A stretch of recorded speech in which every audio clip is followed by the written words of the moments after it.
श्री गणेशाय नमः. नमस्कार स्वामी भक्तांनो, आज आपल्या व्हिडिओमध्ये आपण शिवलीला अमृत अध्याय 11 यामधील एक कथा पाहणार आहोत. आजच्या आपल्या कथेचं शीर्षक आहे भद्रसेन आख्यान. म्हणजेच आजच्या आपल्या कथेचं शीर्षक म्हणजेच आजच्या कथेमध्ये आपण पाहणार आहोत की रुद्राक्षाचा महिमा. रुद्राक्ष गळ्यामध्ये बांधल्यानंतर आपल्याला काय पुण्य प्राप्त होते त्याविषयीची एक कथा आजच्या व्हिडिओमध्ये आपण पाहणार आहोत. शिवलीला अमृत अध्याय 11 मधील ही कथा आहे. चला तर मग कथेला सुरुवात करूया. श्री गणेशाय नमः. काश्मीर देशाचा राजा भद्रसेन हा प्रजा हितदक्ष आणि विवेक संपन्न व ज्ञानी होता. त्याची पत्नी सुंदर, धर्मशील व पतिव्रता व मृदुभाषिणी होती. त्याचा प्रधानही त्याच्यासारखा विद्वान, सत्यप्रिय व कर्तव्यदक्ष होता. भद्रसेन आणि त्याचा प्रधान हे दोघेही मोठे शिवभक्त होते. ते परस्परांच्या सल्ल्याने उत्तम राज्यकारभार करीत असत. अनेक शिव अनुष्ठाने केल्यानंतर त्या दोघांनाही पुत्र झाले. राजपुत्राचे नाव सुधर्म व तर प्रधान पुत्राचे नाव तारक असे ठेवण्यात आले. ते जन्मापासूनच निश्चिम शिवभक्त होते. ते दोघेही प्रेमळ व वितरागी, सत्यसंगतीत रममाण होणारे, दुर्जनांची संगत न आवडणारे असे होते.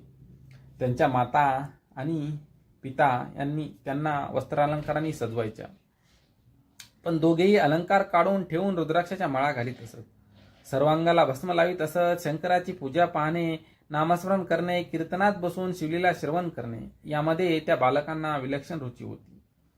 त्यांचे जगावेगळे आचरण पाहून राजा व प्रधान यांना मोठे आश्चर्य वाटायचे. ते दोघेही चिंतामग्न व्हायचे. अशा परिस्थितीत भद्रसेनाकडे पराशर ऋषींचे योगायोगाने आगमन झाले. पराशर हे वशिष्ठांचे नातू व कृष्ण देवपाय या ऋषी व्यासांचे पिता होते. ते त्रिकाल ज्ञानी होते. कुलगुरू पराशर आल्याचे कळताच राजा त्याच्या स्वागतासाठी धावला. त्याने परशरांची षोडोपचारे पूजा केली. आलेल्या इतर सर्व ऋषींचे उत्तम आदरातिथ्य केले. त्यांना वस्त्रे आभूषणे देऊन गौरविले. मग पराशर यांनी राजांना आपली चिंता सांगितली. तो म्हणाला, गुरुवर्य, माझा मुलगा सुधर्म व प्रधानजीचा मुलगा तारक हा या दोघांचेही वागणे सर्वसामान्य मुलाप्रमाणे दिसत नाही. ते विरक्त सारखे वागतात. कुणाशी फारशी बोलत नाहीत. शंकराचे ध्यान करणे, अंगावर भस्म लावणे, रुद्राक्षांच्या माळा घालणे असे त्यांचे जगावेगळे विचित्र छंद आहेत. हे त्यांचे वर्तन पाहून मला ही मुलं पुढे राज्यकारभार कसा करतील हेच कळत नाही. राजाने त्या दोन्ही मुलांना तेथे आणले. पराशरांनी त्यांना जवळ घेऊन त्यांचे कौतुक केले आणि अंतर्दृष्टीने अवलोकन केले. ते म्हणाले, राजा, हे दोघे कुमार शिवभक्त का आहेत ते सांगतो. लक्षपूर्वक ऐक. पूर्वी काश्मीर देशातील नंदीग्राम नावाच्या नगरात महानंदा नावाची एक अतिशय श्रीमंत, ऐश्वर्यसंपन्न, सौंदर्यवती वेश्या राहत होती. तिच्या घरी तिची आई व भाऊ राहत असत. महानंदा भाग्यवान होती. तिच्या घरी राजे, महाराजे व श्रीमंत लोक येत असत. महानंदा घरी आलेल्या इच्छुकांना काम भोग देऊन तृप्त करीत असे. ती वेश्या असूनही पतिव्रतेसारखी वागायची. एका रात्रीसाठी ज्या पुरुषांची ती सेवा करायची त्या कालावधीत तोच आपला पती आहे असे समजून वागायची. त्यावेळी ती अन्य कोणाचाही विचार मनात आणत नसे. म्हणून तिचा सहवास लाभलेले राजे स्वतःला धन्य समजत असत. महानंदा परम शिवभक्त म्हणून प्रख्यात होती. ती सोमवार, प्रदोष, शिवरात्री आदी व्रते करायची. नेहमी अन्नछत्र चालवायची. याचकांना इच्छित दान देऊन संतुष्ट करायची. तिने आपल्या घरात एक कोंबडा व एक माकड पाळले होते. त्यांच्या गळ्यात रुद्राक्ष बांधून व भस्म लावून तिने त्यांना नाचायला शिकवले. तिने आपल्या नर्तशाळेत एक शिवलिंग स्थापन केले होते. कोंबडा आणि माकड यांना तिथेच बांधून ठेवत असे. त्यांनाही कौतुकाने शिवापुढे नाचवायची. अशा प्रकारे तिच्या संगतीने त्या मुक्या प्राण्यांना शिवभक्ती घडत असे. एकदा तिची परीक्षा घेण्याच्या उद्देशाने शंकर सौदागर रूपाने तिच्या सदनी गेले. तिने हसून त्यांना रूपवान सौदागराचे स्वागत केले. त्यांच्या हातात एक मौल्यवान कंकण होते. त्याच्याकडे महानंदाने लक्ष वेधले गेले. ते जाणून सौदागराने आपल्या हातातील कंकण काढून तिच्या हातात दिले. महानंदेने तिने 3 दिवस सौदागराची एकनिष्ठेने सेवा करण्याचा प्रस्ताव ठेवला. सौदागराने ते मान्य करून त्याच्या वस्त्रातून एक दिव्य शिवलिंग बाहेर काढले. त्या शिवलिंगाचे तेज पाहून महानंदा जय जय चंद्रमौळी असे म्हणून नतमस्तक झाली.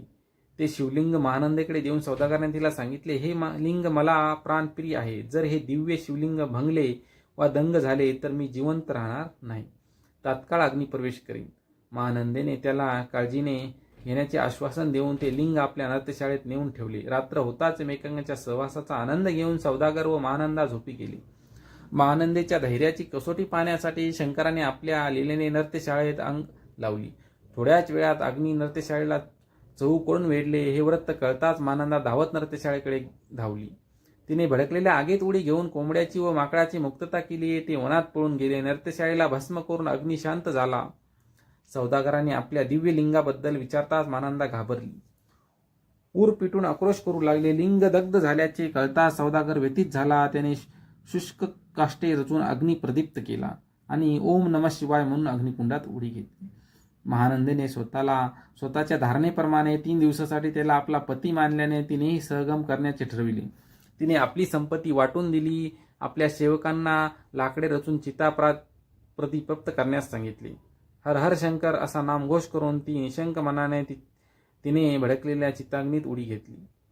त्याच क्षणी अग्निकुंडातून साक्षात कैलासनाथ प्रकट झाला. 5 मुखांचा, 10 हातांचा, मस्तकी जटाभार, त्यावरती शोभिवंत चंद्रकोर व धवलवर्ण गंगा भाडी, तृतीय नेत्रातील नीलवर्ण कंठ कमरेस व्याघ्रांबर, अंगावर गज चर्म पांघरलेला अशा त्या दिव्य स्वरूपी महायोग्याने महानंदेला वरचे वर झेलले.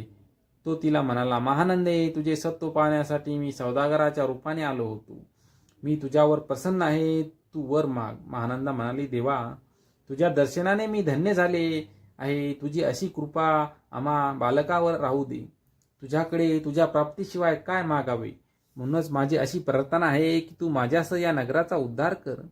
तेव्हा तथास्तु असे आशीर्वाद बोलून देवादिदेव शंकर अंतर्धान पावला. शिवगणांनी महानंदा व तिची माता, बंधू व सर्व नागरिकांना सन्मानाने शिवलोकी नेले. त्या सर्वांना शिवलोकी अक्षयस्थान मिळाले. धन्य धन्य ती महानंदा, धन्य धन्य तिची शिवभक्ती. निस्वार्थी वर्तन हे शिवभक्तीचे एक गमक आहे. कथेच्या ओघात सूत यांनी निरूप सुखाचे सागर अशा शिवलोकशाहीची महती सांगितली. शिवलोकात आदिव्याधी नाही, तहान भुकेचा त्रास नाही, भेदबुद्धी नाही, काम क्रोध षड्विकार नाही. तेथे काम, काया, वाचा, मनाची शुद्धता आहे. तेथील जल अमृतापेक्षाही मधुर आहे. तेथे देववृक्षाची विस्तीर्ण वने आहेत. असंख्य कामधेनू आहेत. तेथे शिवभक्तांच्या मुखातून एखादी इच्छा सहज जरी बोलली गेली तरी ती तत्काळ पूर्ण होते. शिवलोक अविनाशी आहे. भगवान शंकराच्या असीम कृपा प्रसादाने तेथे अक्षय स्थान प्राप्त होते. पराकाष्ठेच्या शिवभक्तीमुळे महानंदेला ते पद लाभले. महानंदेच्या उद्धाराची कथा सांगून पराशर म्हणाले, हे राजा, महानंदेने पाळलेला कोंबडा आणि माकड यांना भस्म, रुद्राक्ष ही शिवभूषणे धारण केल्यामुळे नरजन्म मिळाला. ती आता राजपुत्र सुधर्म व प्रधानपुत्र तारक म्हणून जन्मास आले आहे. ते दोघेही कुमार 32 लक्षणांनी युक्त असून ते शिवभक्तीचा प्रचार प्रसार करून तुमचाही उद्धार करतील. त्याचवेळी राजा भद्रसेनाच्या मनात त्याच्या पुत्राच्या भविष्याविषयी अधिक जाणून घेण्याची जिज्ञासा निर्माण झाली. पराशर म्हणाले, राजा, मी येथे खरे बोललो तर तुला सहन होणार नाही. राजाने त्यांना सत्य सांगण्याविषयी विनंती करताच ऋषी म्हणाले, राजा, आजपासून 7व्या दिवशी तुझ्या मुलाला मृत्यूयोग आहे. ते ऐकताच राजा आणि सभेतील मान्यवर दुःख सागरात बुडाले. पराशर ऋषींनी राजाला सावरले आणि त्याला रुद्राध्यायाचे महत्त्व सांगितले. पुढे रुद्राध्यायाचे व अनेक अनुष्ठाने करून राजाने आपल्या मुलास वाचवले. या दोघी मुलांना शिवभक्ती म्हणजेच भगवान शिवशंकर यांचे रुद्राक्ष धारण केल्यामुळं नरजन्म मिळाला होता. कारण की त्यांचा पूर्वजन्म हा कोंबडा आणि माकडाचा होता. फक्त महानंदेने त्यांच्या गळ्यामध्ये रुद्राक्ष आणि भस्म लावल्यामुळे त्यांना नरजन्म मिळाला आणि त्यांचे भाग्य उदयास आले. ओम नमः शिवाय.